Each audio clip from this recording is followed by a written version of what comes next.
Hi, everyone, and welcome to Abduction, Victim to Survivor. And I am so pleased that my lovely friend Adina agreed to return to continue telling her story. It's a very long journey with so many weaves in and out, and so I wanted to give her story justice and give her enough time, and she agreed to come back again. So I'm very happy. I hope that you saw the episode before this, and so you'll understand what's happening. If not, please go back and tune into her first episode. And welcome, Adina. It's so Thank you wonderful that so you're much. here. Thank you for having me at all and for inviting me back. Yes, I'm not repeating the first part of the story because we'll never end. So please go back and listen to the first half. Yes. And I think So maybe where we left off was is Zainab and I returning home to the US. yes, your daughter came. And Your Yes, you and your daughter came home, which was very tense and very courageous of you, extremely. And so now you're home, and now you want your son to be home with you. yes, indeed. Yes, Yes. Leaving was the hardest thing and the most necessary thing I've ever done because I left him behind. And yeah, I think when after I came back was actually when we got connected, you and I, yes, Abby, yeah, and I learned about Team Hope and joined Team Hope and engaged with that, and that was an incredibly influential experience. I think maybe what ends our story is probably the most important for listeners, right? Is just how much I well, one, you've got to go through all of these things when you're abroad trying to bring a child home, and there's that international legal system. But the realities of being here and really thrusting an all of government effort to bring, your child back from abroad is it's an equally challenging and traumatic experience.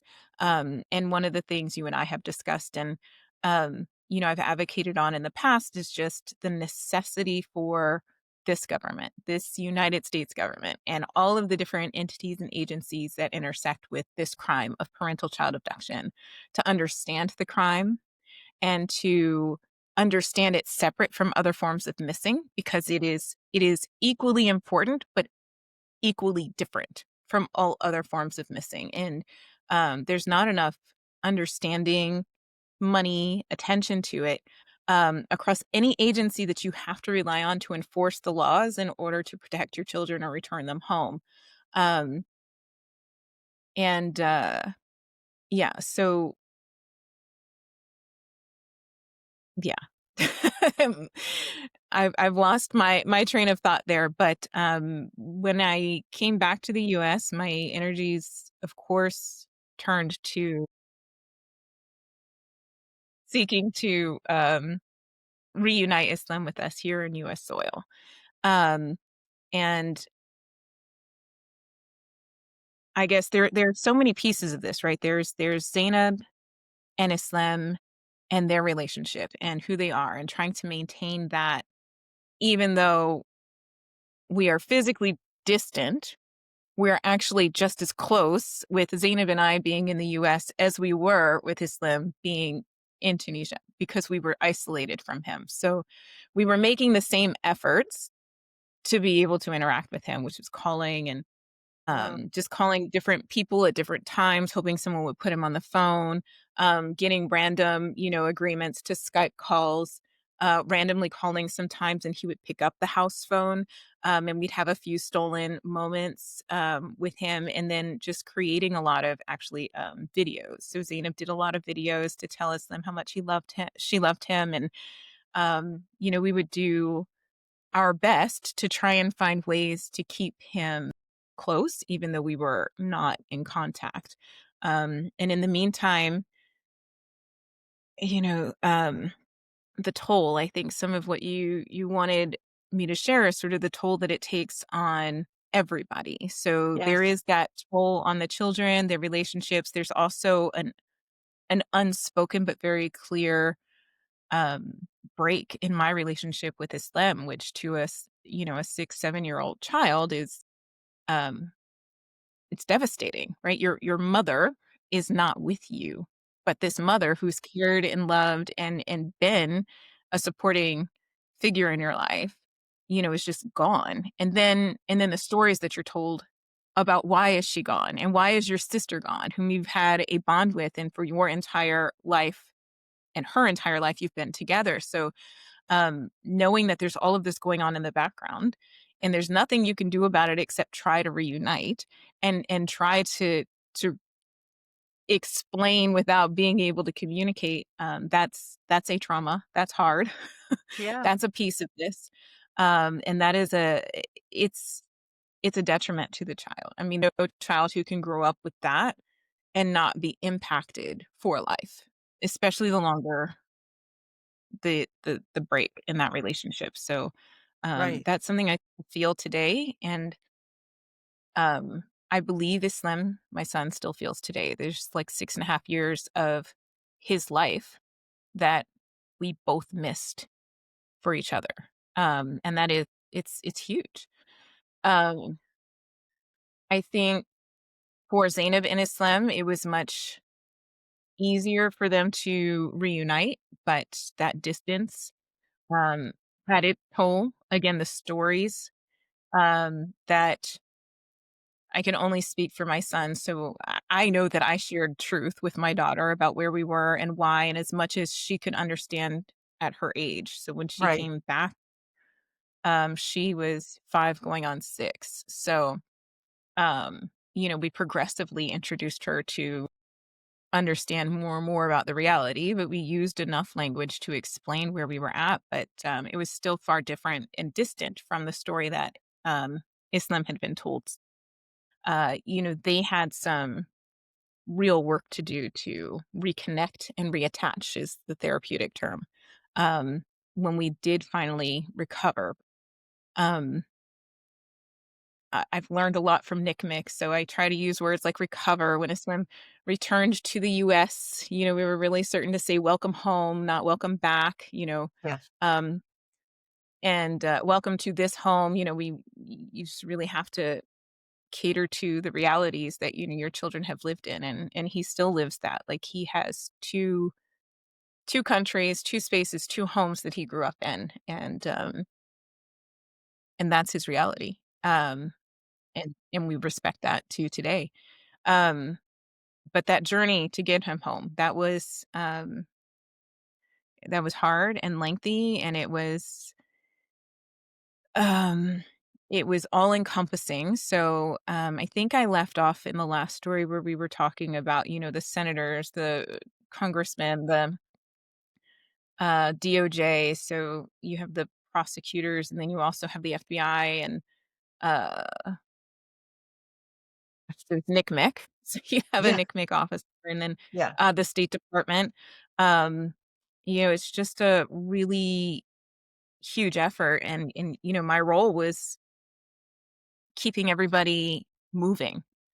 You know, let's communicate. Oh, I spoke to this person today. How many people can we get all on the same page? Where did this move? Here's where we left off. And you become your own communications manager. And then, um, sort of seeking opportunities in the news and knowing that, okay, John Kerry is going to be at the UN General Assembly meetings in New York, and, well, the Tunisian president's going to be there, and really sort of emphasizing, is there any opportunity for this conversation to occur? Can you bring Islam up here? And then something else that occurred when we came home in 2014, Zainab and I, was that Congress had passed a bill called the ICAPRA, is short, so the International Child Abduction Prevention and Return Act of 2014. It's also called the Goldman Act. And that was Right. Yeah. Yes, a lot of people know it by that name. It depends. If you're talking to government officials, they know ICAPRA. If you're talking to the general public, they know the Goldman Act. Um, one and the same, but an incredible piece of legislation that granted the State Department.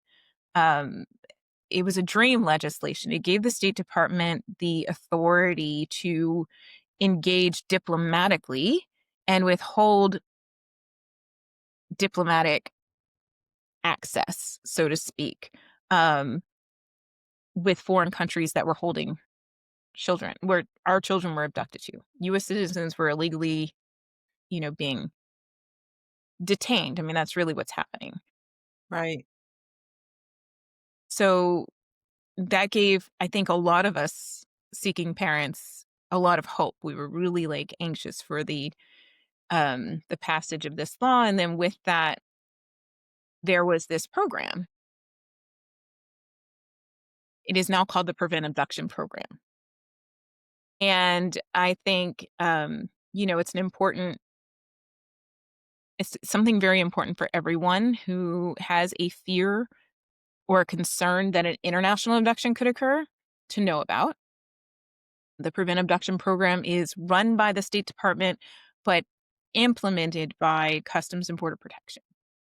And it literally puts your children on a watch list. So if you have a legitimate concern that your child could be abducted, you can go to a court of law and request that an order, a judgment be placed preventing their travel internationally. Um, there are specific requirements for the judgment to be enforceable because law enforcement has to be able to enforce it. So they need to know the first and last name of each child, the first and last name of each parent, which Yes. sounds silly, but actually, before the children's abduction, we had a court order that was one sentence long that said, neither child shall be taken from the United States by either parent, period. And who can enforce that? Like, who do you enforce that on?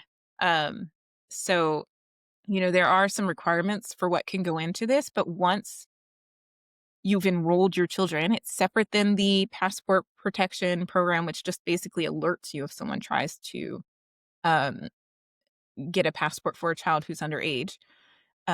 This program literally prevents the child from being like taken. So if their name pops up in any manner on a flight register or at a border crossing of any sort, um, there's an alert. And, if they're not with the right parent, the Right. child will be taken aside, and literally my children's abduction could have been prevented. And I learned this after the passage of ICAPRA, but in the process of, advocating for its implementation to bring Islam home, which sort of drove me more and more into an advocacy space. And I had to relearn not just what is the law in a foreign country and how do you navigate that for, you know, the implementation of a right and just, you know, acknowledgement of, your right to parent and bring your children home. And then you come to the US and you realize this is the whole fight you have to have domestically. So there's really nothing better or different about an abduction domestically within the US by a parent than there is internationally, except that you're dealing with your own laws and language. Um, UCCJEA is a very important law that I learned about, and it really, if somebody knew about it and understood it and how it should be implemented, it would be an incredible tool for law enforcement and for protecting parents or those seeking the return of an abducted child. But Yeah. 9 times out of 10, the protecting parent or the seeking parent is the one who's trying to educate law enforcement or educate the courts about the laws um, Yeah. in order to get them enforced. So um, ICAPRA it, it was a tool that I was able to start using in sort of the diplomatic spaces that I was, navigating in. Because there's also, we were meeting with I say we, I don't know why I said we. I was meeting with the members of the Tunisian embassy. Um, I was everywhere I possibly could be, wherever there was an opportunity or something came up where I could be engaged with somebody who had the authority or power to influence Islam's return home. I was there. And that just brought me into a number of spaces where, I sort of was learning more in order to advocate more. And then I as you go along, you go, where is the instruction? Where's the pamphlet that is not 500 pages long? Yeah. Where is the literal step 1, step 2, step 3, step 4, do this first. And when this is done, then do this. And I just started creating it. And in so doing, learned who were the people who were supposed to be responsible for this, and then just started having a lot of meetings.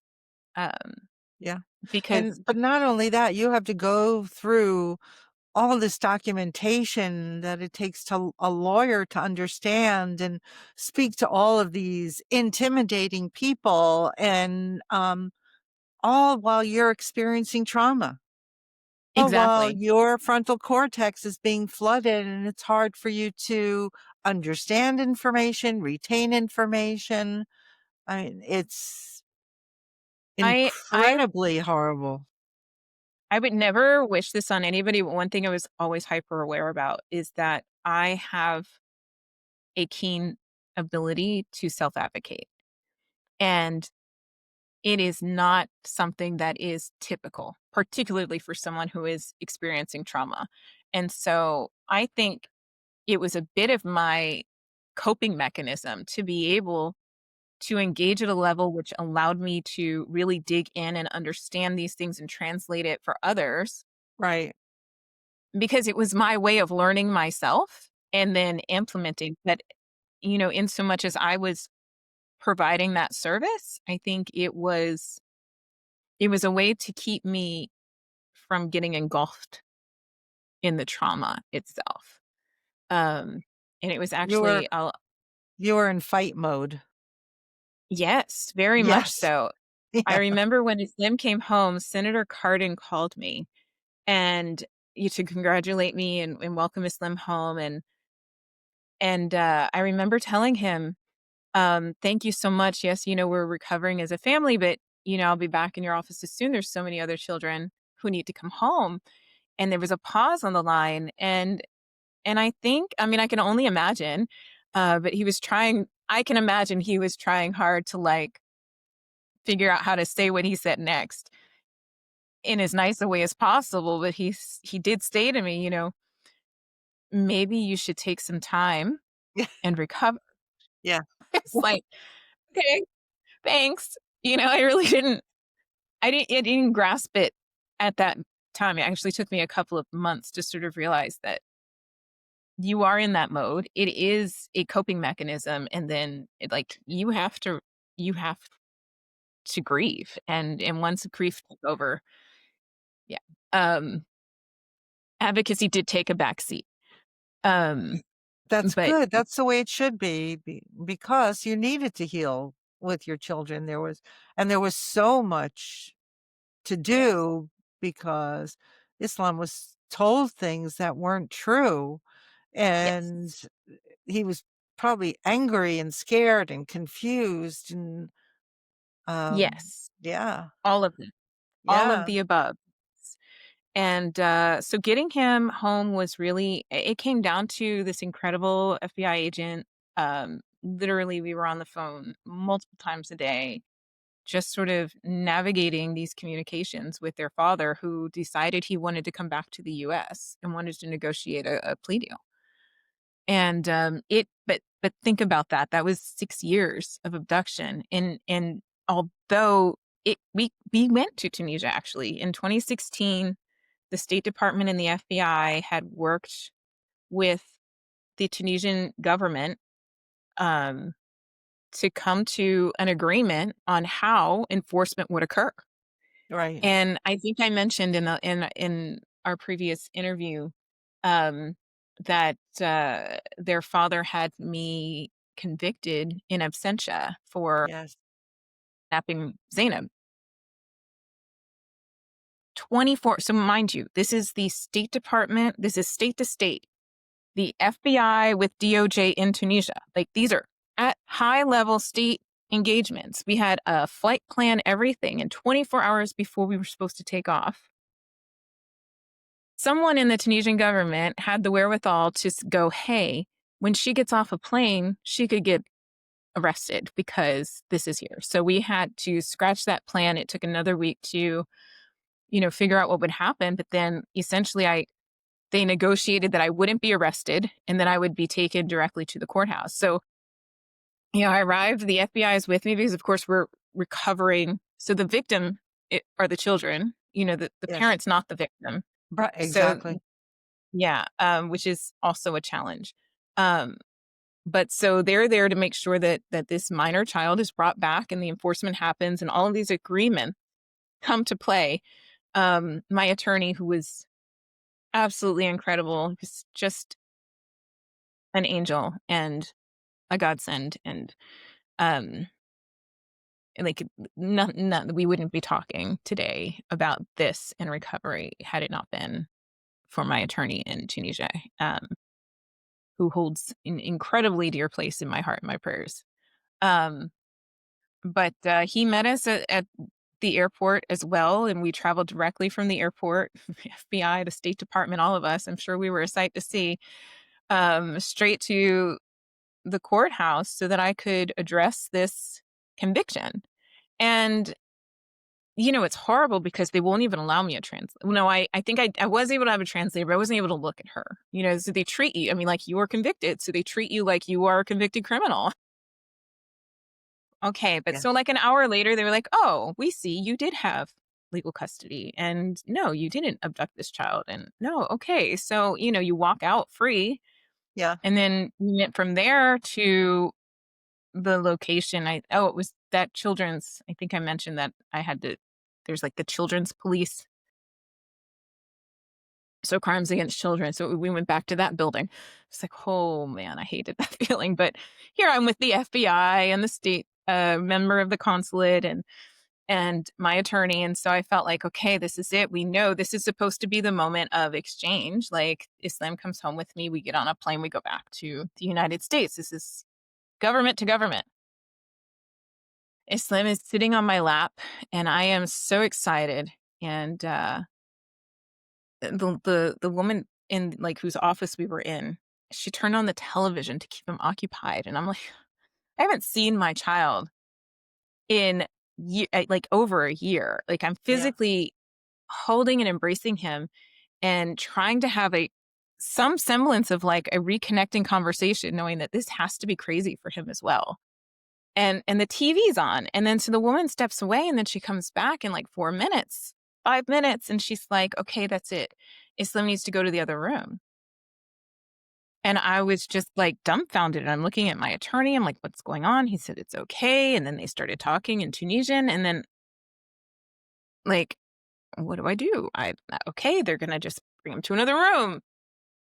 I never saw him again. They took him away and came up with some other excuse for why this enforcement wasn't happening. And I just, yeah, there was a catatonic state.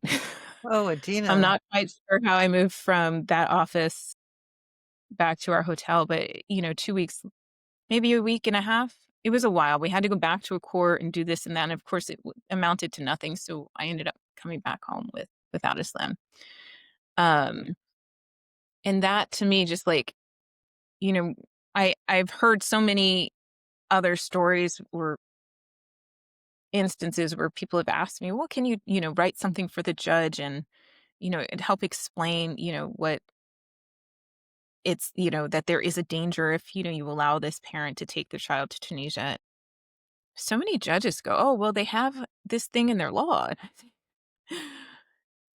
it doesn't mean anything, right? I mean, when you have the State Department, you have the consulate, you have the departments of justice, and it's not just ours saying, hey, we're going to do this. These are two countries who have come to this Right. decision, and then some local nobody just goes, no, we're going to create this other obstacle. And like, that's huge. Yes. Um, that's a really big faux pas. So it literally took their father deciding he wanted to come back to the United States. How long after? was that? How long did it take? From the I would time say it was that about probably almost a year. a year? So Almost a year.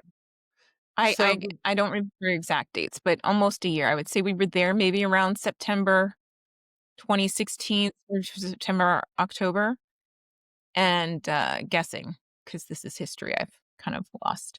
But, Islam came home in July of 2017. yeah, it's a while. Um, yeah. Yeah, he decided he wanted to come back, but he didn't wanna pay child support. And so then he held, the arrearage of child support. He held Islam ransom for that. So, like, "I wanna come back, but I won't come back until you show me evidence that there is no child support obligation," which, of course, is an illegal thing for the courts to do because child No support past or no current obligation? neither. Ah, They didn't wanna have to pay anything or owe anything to come back to "Come back to the United States, I'll make a plea deal," and, of course, he's going to prison.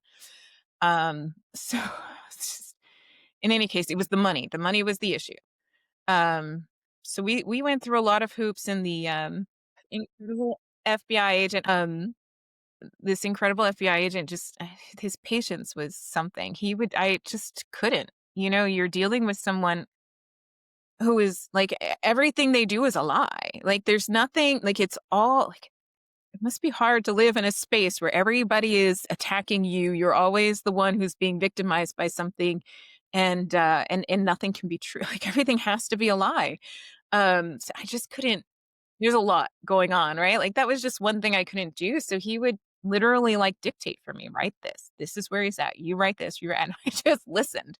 And eventually they negotiated. I think I was just the go between. They negotiated the return. And then yeah, so he brought Islam. Their father brought Islam and home. no charges, right? He wanted all charges dropped also? I'm sure he Or wanted it, but that was just never uh, thankfully, it was never a okay. possibility. Sadly, though, I mean, I think if there's any case where there should be, like, a full a full extent of the law, I feel like this is one of them. But, prosecutors wheel and deal, Yes, and so, it was a negotiation, so, he did have a reduced sentence. But he knew that he was coming back with Islam and that he was being escorted by the FBI and that, when they got to Dulles Airport here in Virginia, um, Islam would be separated from him and he would be going to prison. And that did happen. Um, which, okay, we come back to like, what is the child's experience? So yes. it was an incredibly, challenging time. So I remember telling oh gosh, the whole thing, it was just like, "Is he really coming home?" I was just I was working 24 hours before, like, his arrival date because it was always a maybe, like, every definite is really just a maybe. So, Right. until he got on a plane, did he get on the plane? Like, you're just waiting to hear this, and so he got on the plane, and I remember telling Zainab that night, I said, "You know what? If you could have one amazing bit of news, what would it be?" And I remember she said, "I have it recorded. That Islam is coming home." And I was like, "Okay."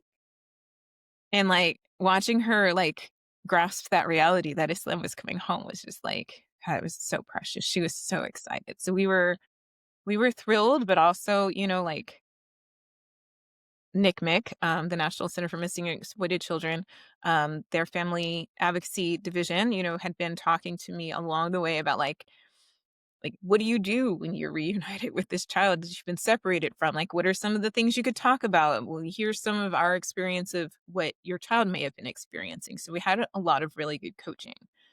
Um, and I remember, the moment Islam arrived and Zainab and I got to hold him in the airport for the first time, and it was just like it was wonderful for all three of us. Like, you could feel it between us. But, very quickly, the trauma of what Islam was experiencing just came to light. And I think the beauty of their sibling relationship was that Zainab was an incredible support for him immediately. I saw it, I Um, was there, and I got to yeah, see it yeah, firsthand. It was joyous and heartbreaking all at the same time. all at once, Yep, exactly. yeah, Yeah, so we had a moment, but he had literally just gotten off a plane with his father, whom he loves, yeah, and rightfully so. Children should love their parents. Mhm. It is on us to be deserving of that love and treating it right. yes, Um, and so, he watched his father be taken away. I don't know fully how much, like, he knew. I can tell you now from our spoken, you know, revisit to that experience. He knew when he was on the plane his father was going to be taken away and going to jail, but how he was told, like what he was told about the reality of that for him is still not clear to this day to me. I know that there was just a lot. So even just getting, like, we're reunited, there's that joy. There's also this sadness that my father's just been taken away. Then there's like the unknown story of, like, what does he know about all of that? And he's living it. And so you were there. It took us maybe 40 minutes to walk out of the airport. yeah, Um, because he just was so overcome. Like, there's sweet, amazing, beautiful child. Like, just like every emotion you could just, it was there. And it was, yeah, it was hard to get out of the airport. And it was hard to take him out of there because all you want to do is just hold him and, like, how do I make this better? And I think that's instinctual. Like, I want to make this better right now. And then, like, I just want to protect you from this and we're going to be okay. But it wasn't, it just took a long time for that to become okay. And we did eventually learn some of the things he was told, which is, so I had been remarried at that time. And, he was told at first that my then husband was the abductor of Zainab and I, and, like, the reason we left Tunisia was because he kidnapped us from Tunisia. And so, I mean, it sounds absurd to me as an adult, but, for him as a child, this is what he was told by people he trusted. of course, And so he's yeah, moving into a home with this individual who was responsible for taking his family away. That's basically what he was told. And so it took some time to for Zainab and I to really help him understand that that's not true. mhm, Like, this person not this this is not a bad person. And it helps that he knew my husband at that time from Tunisia. Like, they had definitely interacted, like, they knew each other, they were friendly. So there was not a lived animosity, or this was not a brand new individual. So there was, I think, that made his connection to, "Oh, this was not true," a little yes, easier. yeah, But, um, yeah, I don't yeah, it was a very long road. And then there was the times of, like, I guess he had been told by his father that, of course, he could come visit him in jail. "I'm gonna be your mom will take you." And no, no. I mean, do you know the statistics of children who visit their parents in prison? And then, like, the self-image that they have, just of that alone. Plus this individual who's kidnapped you, who put you in all of this, like, unnecessary danger and literally lied to you to the point that you were 11 and, like, can't process or move, like, that is, like, the least explanation of some of the trauma. And no, there was no instance in which he was going to go visit his father in jail. But how do you explain that to him? And how do you do that in a way that allows him to sort of kind of find some logic or understanding in that, or acceptance of it? I mean, that was just also huge and hard. Um, and again, goes back to what I was saying before, is that, like, you got to do those ego checks as a parent, right? Like, am I making this decision because I despise this individual who has literally, yes, like, ruined so many lives? Or am I making this choice because it is literally in the best interest of my child? And, I know I live by it. I live by it today. And yeah, so there was a lot. He had to rebuild his relationship with his sister, and they had to learn to he had to learn in particular because, it was clear that he had been fed a lot of information.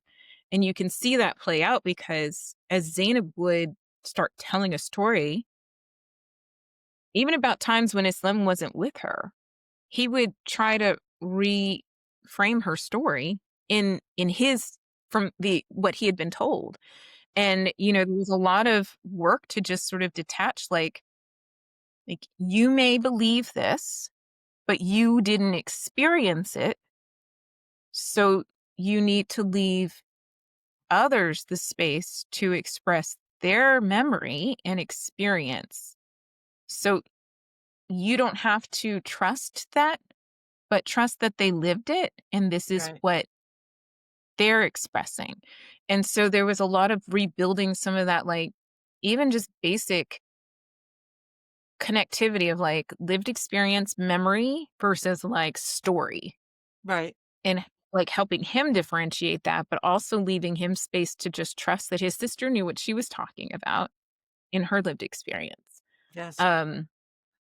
And there's just 6.5 years of like essential development where they grew up in very different cultures, and like they loved each other, and that was clear. They were thick as thieves from the moment they came back into each other's orbs, which Yeah. was a beautiful thing. But then there's that relationship between he and I. And I will tell you, even today, there is as close as we are in comparison with like other families, Right.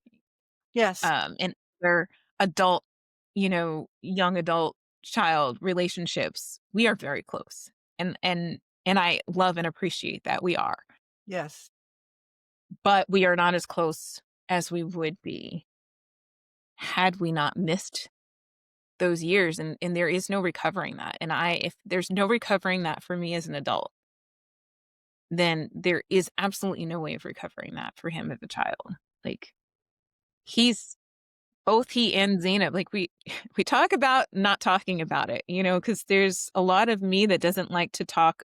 I don't want to bring up things for them. Well, age appropriate. They're now both at an age where I feel comfortable being direct with them about, like, well, what was your experience of this? But now they're at a stage where they're kind of like, these are my feelings. And not really sure I want to talk about that right now. So, I think there's going to be future moments where they start to understand that I'm interacting with other people and in relationships in an unhealthy way because I learned this behavior. And, you can argue one way or the other, but you have an MSW, you've done therapy. Like, as well as anybody who really tunes into children and their psyches that this is inevitable. I mean, even adults in very different situations who've not gone through this trauma still have to overcome childhood traumas in adulthood. And it impacts everything. So, we're open about that. And I prep them as much as you can, teenagers who don't believe anything you say because you're always just like Yeah. And I've really lived it dramatic. too. Yeah, I've lived it also. I mean, when I've it's tried hard, it experience. yeah, it's hard to separate those messages that you receive when you're young, even if you know that they're not true. It's hard to separate them because they're embedded in your subconscious. And, Yes. so that's the challenge of it. We all hear voices of our parents, of the adults that we trusted from when we were young, telling us things, whatever those things are, good or bad or ugly. And as you age, hopefully you have a chance to work through them. But for us in particular, it does get in the way of our relationship with our children because they were told things that they know rationally they're not true, but in their subconscious mind, it's still there. Yes. And it Yeah. impacts your interactions. It does. And Yes. Yeah. It does. and then you're engaging with that teenage space where it's just like, again, you're dramatic. You don't know what you're talking. I know. I hear you. Yeah. Yeah. Yeah, But but they're luckily, great yeah, your kids are great. I was just gonna say that they are amazing Yes. humans. Their spirits, their intellect, their everything. They do not, and they have never entered a space where people haven't just intuitively just been drawn to them. They are just people, and I'm so grateful that I've had the opportunity to protect Yeah, like encourage that. yeah. Yeah, yeah, There they're was gonna do great things. a stark difference between, Sam's recovery and Islam's recovery, where, Sam had no idea what was happening, and the police arrested his father in front of him and threw him on a car, handcuffed him. His father was crying, and it was really very traumatic. It was the most traumatic part.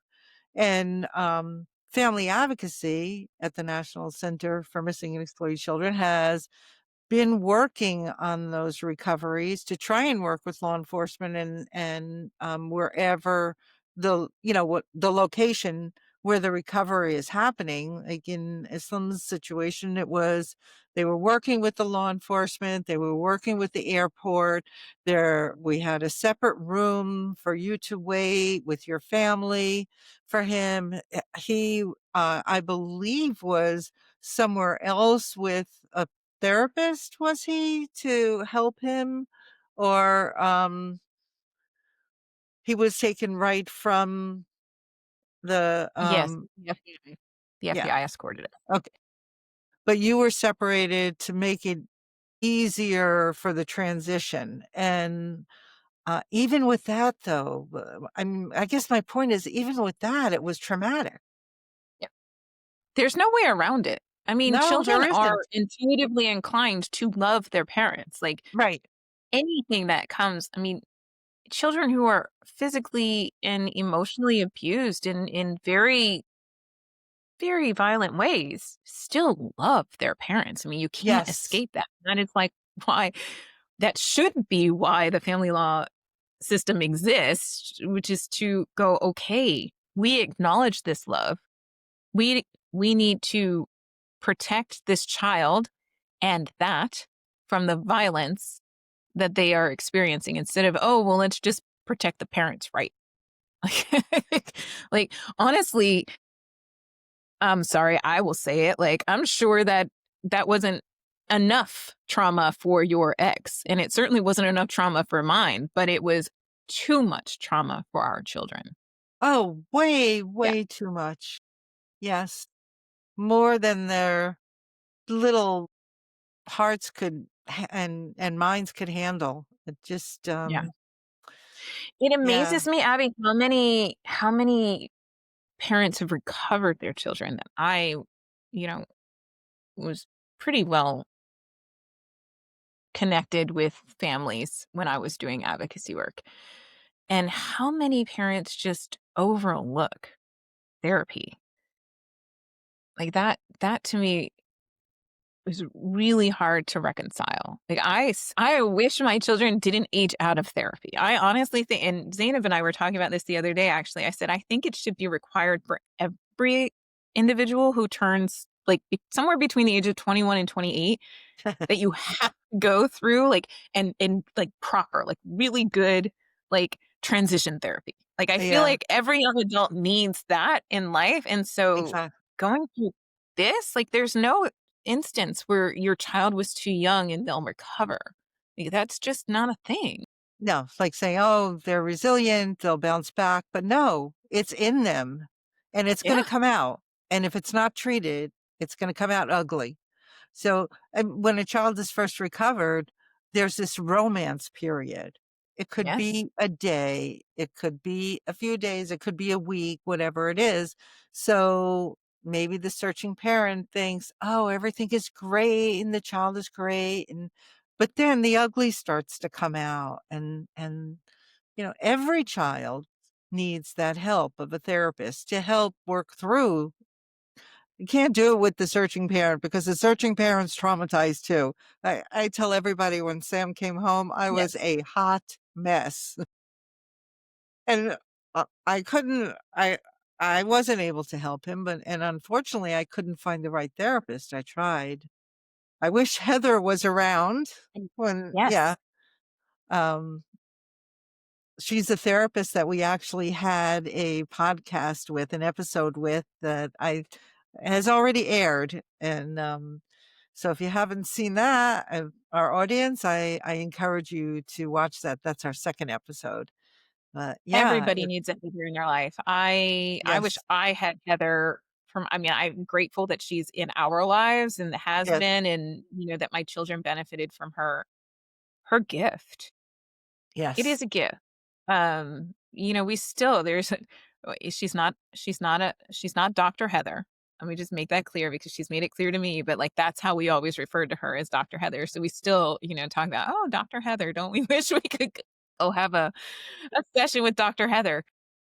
Yes, everyone needs that. And but the resources aren't available. In fact, recently we had another bout of family court here. Of course, their father did go to prison, but he was released 18 months later. You know, 18 months of like, I wasn't worried, like that fear, that concern, that piece of you that's always on alert went off. And then, yeah, right at the time of his release, it just, I feel like maybe this year is the first year that I've actually fully like felt physically normal. Stop looking over my shoulder, stop trying to, because it's like, well, he could pop up at the door any day. You're under a stalking scenario. Yes. It doesn't just end, but then the justice system goes, "Oh, well, he served his time, so unless something new happens, you don't need protection." Like, I eh, can relate to that totally, Adina. I can. I was worried about that too. yes. Yeah, What do you like? Uh, what statistic says to you that going to prison actually recidivizes somebody? Like, where are those statistics? yeah. Particularly someone who is been a control. Like this entire abduction was about control. It was about power and control. There was no, I love my kids and they've been wronged. He's never claimed that I did anything wrong to these kids. His whole, oh, well, I needed to have my kids with me. He told me when I was in Tunisia, one of the first things he said to me was, I didn't expect you to call the FBI. I thought you would be here. And then he wanted me to live in a house with him and be able to have all the time I wanted with my kids. I could live in a room, and then he would carry on his life and then I would be with the kids. And it was like, that was normal. Like, no, this was about power and control. Oh, absolutely. Absolutely. Yeah. That doesn't go away because somebody went to prison. That just gives them more time to Well, they are who they are. That Yes. yeah, Anyway, yeah. so yes, so that's that yes, it's only been recently, but so we were in court. I forget the whole reason I brought that up. There was a reason I wanted to tell you that we were in court recently. As recent as a year and a half ago.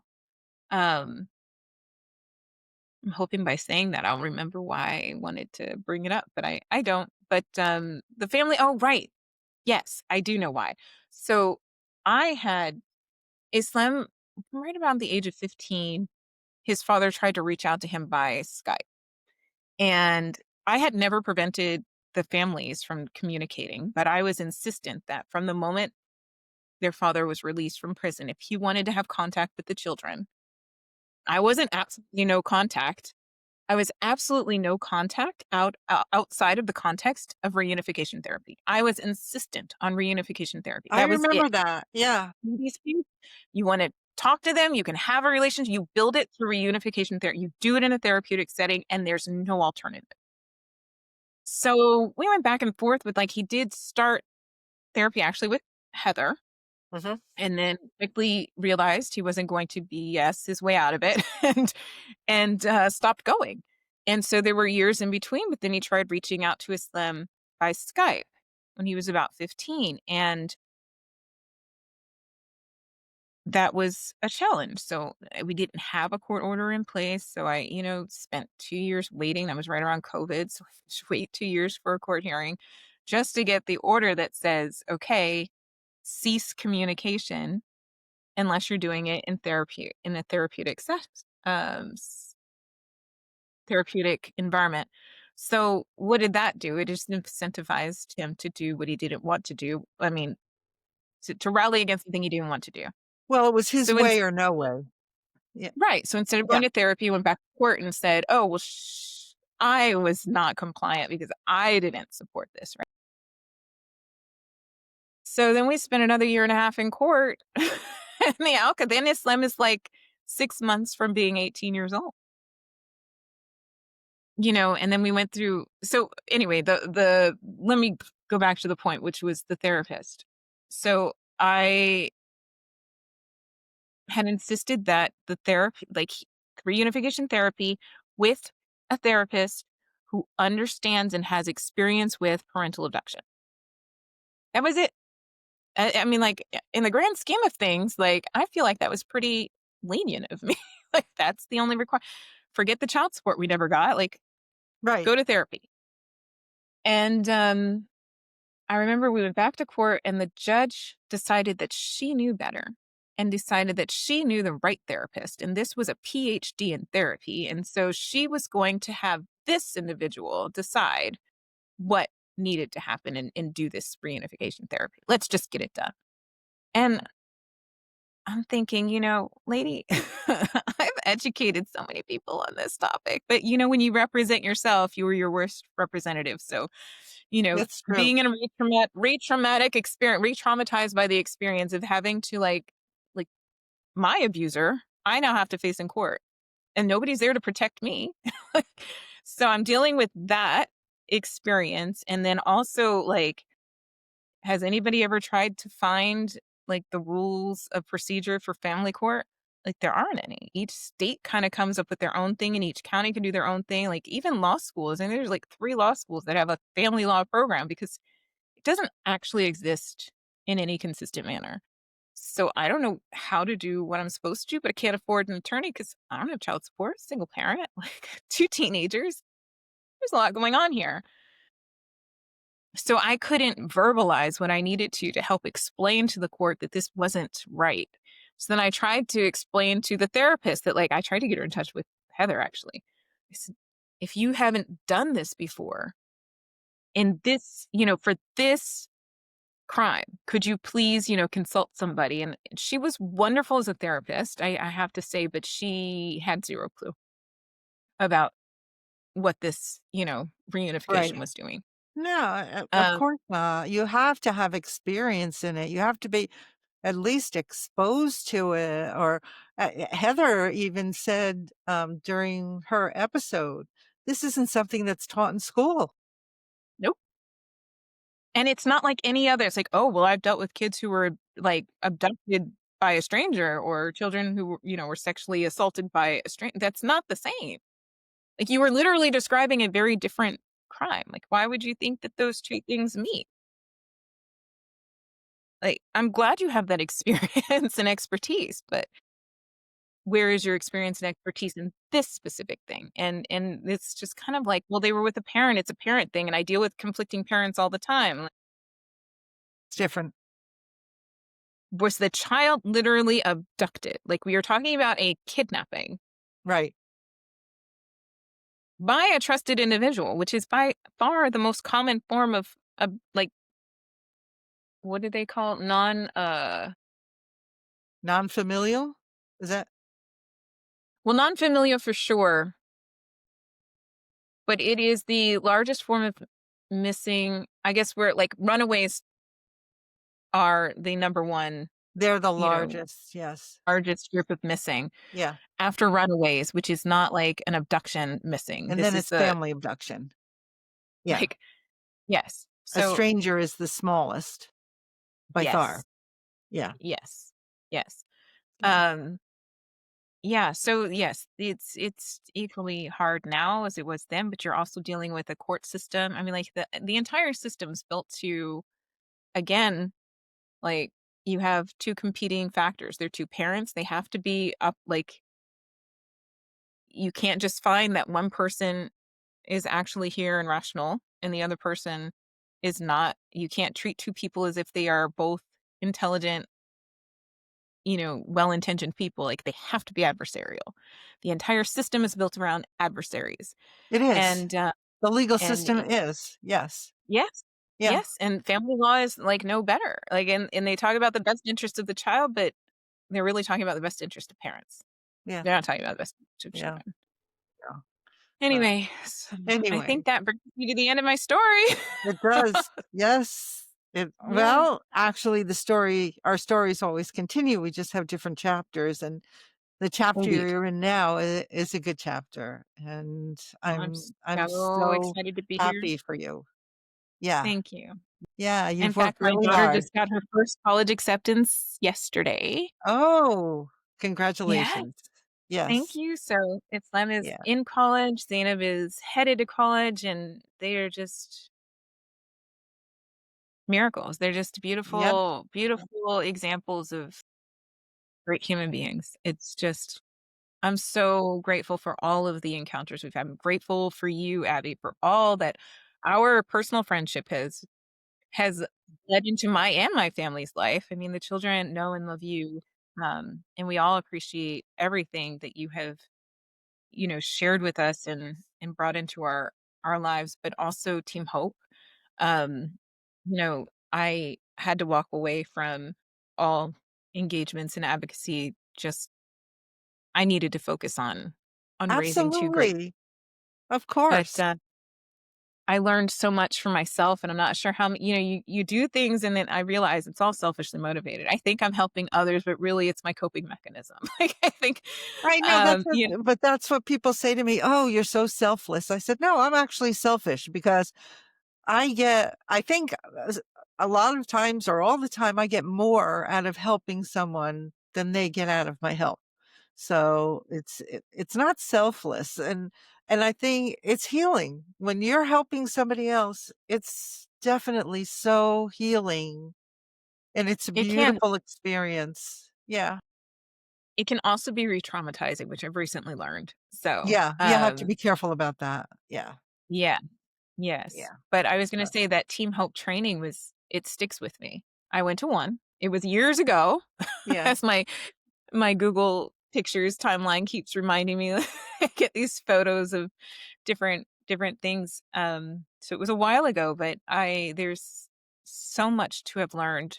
The Yes. stories, where you fit in the scheme of things. So I'm grateful that you and Sarah have started this podcast, and I just Thank thank you you. so much for bringing me Yeah. into this space and being able to Yeah. contribute a little bit. Yeah. Well, hold on to that thought. And I'm going to show a picture of a missing child, and then I'm going to come back to give you a proper goodbye and our audience. So I'm going to pull up the poster now, if all goes well. Here we go. Um, okay, here we go. There we are. Oh, Oh, isn't he sweet? So sweet. yeah. His name is Benjamin Peterson.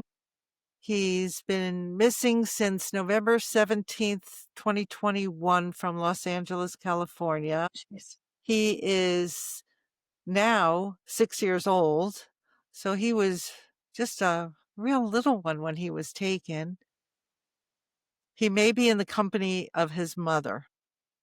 If you recognize Benjamin or if you see him, please call the National Center for Missing and Exploited Children at 1-800-THE-LOST or the Los Angeles Police Department at